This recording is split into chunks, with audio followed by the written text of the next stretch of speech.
Hello everyone, welcome back to my channel. मैं प्रीति शर्मा स्वागत करती हूँ आपके अपने चैनल हरिकाना दीवानी में। तो फ्रेंड्स, हरी कृष्णा, कैसे हो आप? आई होप आप सब अच्छे होंगे। मैं भी बिल्कुल ठीक हूँ। दोस्तों, आज मैं आपको बताऊंगी महाशिवरात्रि की पूजा आप किस तरह से करेंगे, किस तरह से रुद्र अभिषेक करना है और यहाँ तक कि पार्थिव शिवलिंग की पूजा आपको किस तरह से करनी है। संपूर्ण जानकारी आपको इस वीडियो में मिलेगी, तो वीडियो को अंत तक देखिएगा। तो दोस्तों चलिए शुरू करते हैं। देखिए दोस्तों, सबसे पहले आप भगवान जी को स्नान कराने के लिए जो सामग्री है वहीं पे रख लीजिए। अगर आप 4 पहर की पूजा कर रहे हैं ना, तो ये चारों पहर की पूजा का जो सामान है वहीं पे रख लेगा।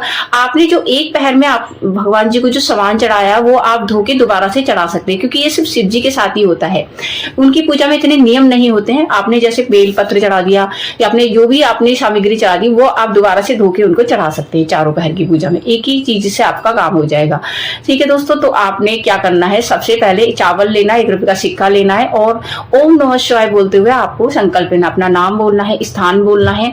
ये व्रत आप फलाहारी रखेंगे। अपोसी फलाहारी होता है, कई लोग जल पीकर भी करते हैं। तो ये आप करने के बाद आप जो संकल्प है वहीं पे रख दीजिएगा भगवान जी के चरणों में, और एक चौकी पे कपड़ा बिछाइएगा, अष्टदल कमल बनाइएगा, कलश स्थापना करिएगा दोस्तों। और उसके बाद आपको जो शाम की पूजा में ना, शाम की पूजा में भी ये जो चौकी है वहीं पे लगी रहेगी। मतलब आपने अगर शाम को स्टार्ट की है पूजा तो आपकी अगले दिन पारण तक ये चौकी लगी रहेगी। आपने जो भी इसमें फूल फल जो भी आपने चढ़ाया, फूल को आप गमले में डाल दीजिएगा। फल को जो होता है, कहते हैं कि जो फल होते हैं वो उनपे सिर्फ उनके गड़ों का ही हक होता है, मतलब आप वो नहीं खा सकते। लेकिन अगर आप वो प्रसाद ग्रहण करना चाहते हैं तो सबसे पहले आप शालिग्राम जी को टच करा के आप वो प्रसाद के स्वरूप खा सकते हैं दोस्तों।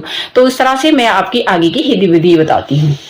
गणेश बना सकते हैं, गणेश जी नहीं है तो सुपारी वाली गणेश जी जरूर बना लीजिएगा। तो आपको एक लेनी है परात में आपके पास शिवलिंग है तो ठीक है, नहीं तो पार्थिव शिवलिंग आप बना लीजिएगा। बहुत ही उनका महत्व होता है, उसके नियम भी मैं आपको बताऊंगी। तो आपने पार्थिव शिवलिंग को पहले एक स्वास्तिक बना लीजिएगा, ठीक है। उसके बाद पार्थिव शिवलिंग रख लीजिएगा। पार्थिव शिवलिंग रखने के बाद आपको सबसे पहले गणेश जी की पूजा करनी होती है। तो गणेश जी के एक विग्रह बिठा लीजिएगा, नहीं तो सुपारी वाले गणेश जी बना लीजिएगा, तो मिट्टी से ही बना सकते हैं आप। ये सब बनाने के बाद आपको सबसे पहले गणेश जी का पूजन करना है। तो गणेश जी को सबसे पहले आपको जल से अभिषेक कराना है, गंगा जल मिले जल से अभिषेक कराइएगा।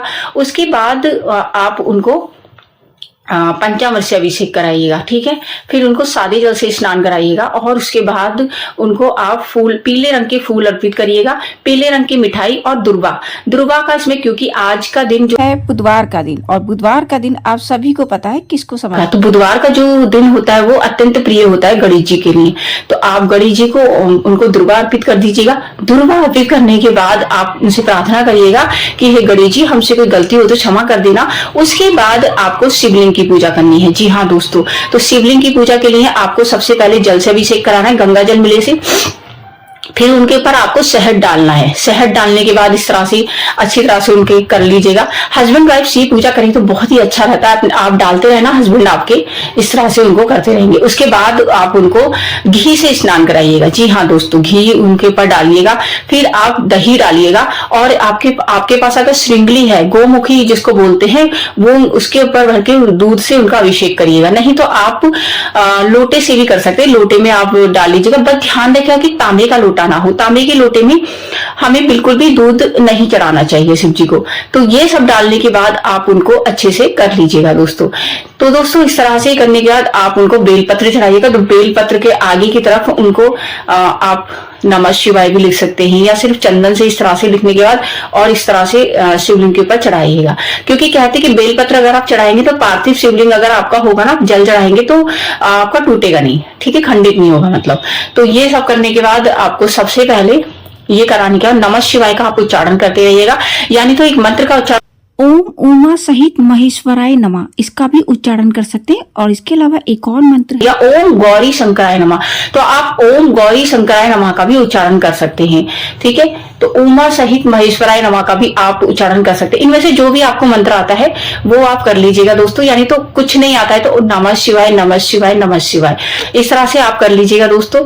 तो ये करने के बाद अच्छा, जो 4 पहर होते हैं ना, उसमें सबसे ज्यादा महत्वपूर्ण माना जाता है निशिदा काल। निशिदा काल का जो समय है वो मैंने आपको बता दिया है।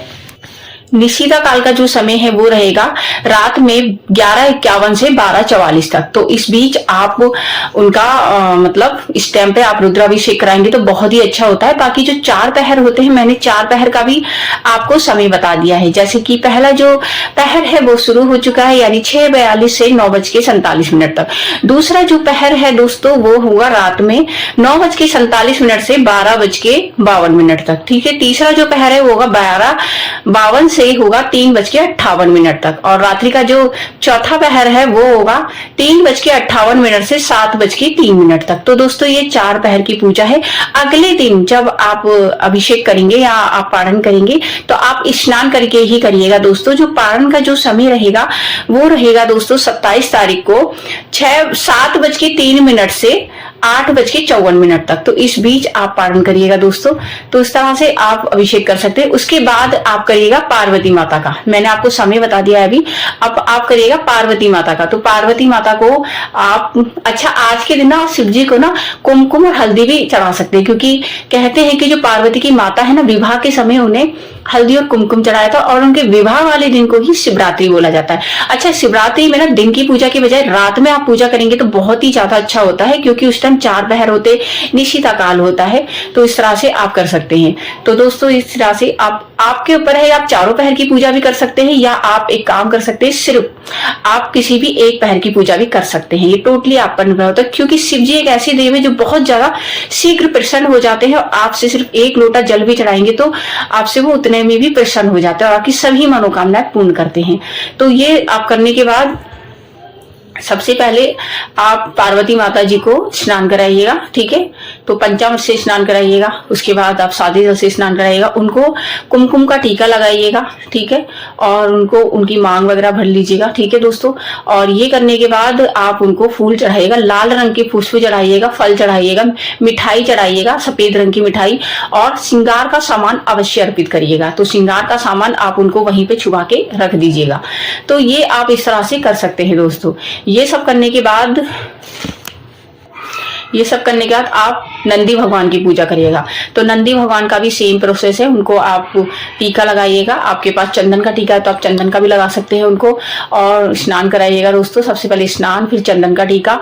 इस तरह से करने के बाद आप उनको सबसे पहले ये सब करने के बाद आप सबसे पहले उनको फूल चढ़ाइएगा। तो आप उनको फूल चढ़ा सकते हैं, सफेद रंग के पुष्प चढ़ा सकते हैं, बेलपत्र वगैरह चढ़ा सकते हैं, मिठाई चढ़ा सकते हैं। तो अपनी जो भी मन्नत होगी ना, आप नंदी भगवान के कान में भी कह सकते हैं। कहते हैं कि उससे जो आपकी मन्नत है वो शीघ्र पूरी हो जाती है। तो इस तरह से करने के बाद आप ये कर सकते हैं दोस्तों। तो पार्वती माता का इन सब का पूजन करने के बाद आपको ये वहीं पे रखना है। चारों पहर की पूजा का मैं आपको समय बता चुकी हूँ दोस्तों। तो वो जो सामग्री है आपकी वहीं पर रहेगी, आप ये कर लीजिएगा। बाकी चारों पहर की पूजा करना चाहते हैं तो फिर से उसको बेलपत्र, जो भी आपने मिठाई, बेल जो भी आपने चढ़ाया है वो उसको धो के यूज कर सकते हैं उन चारों पहर की पूजा में। ठीक है। और ये जो आपका जो, अगर मान लो आपने सिर्फ निशिता काल की पूजा करी है तो आपको ये जो पार्थिव शिवलिंग है अगले दिन पारण के समय से पहले आप उसको विसर्जित कर लीजिएगा। एक जल लीजिएगा।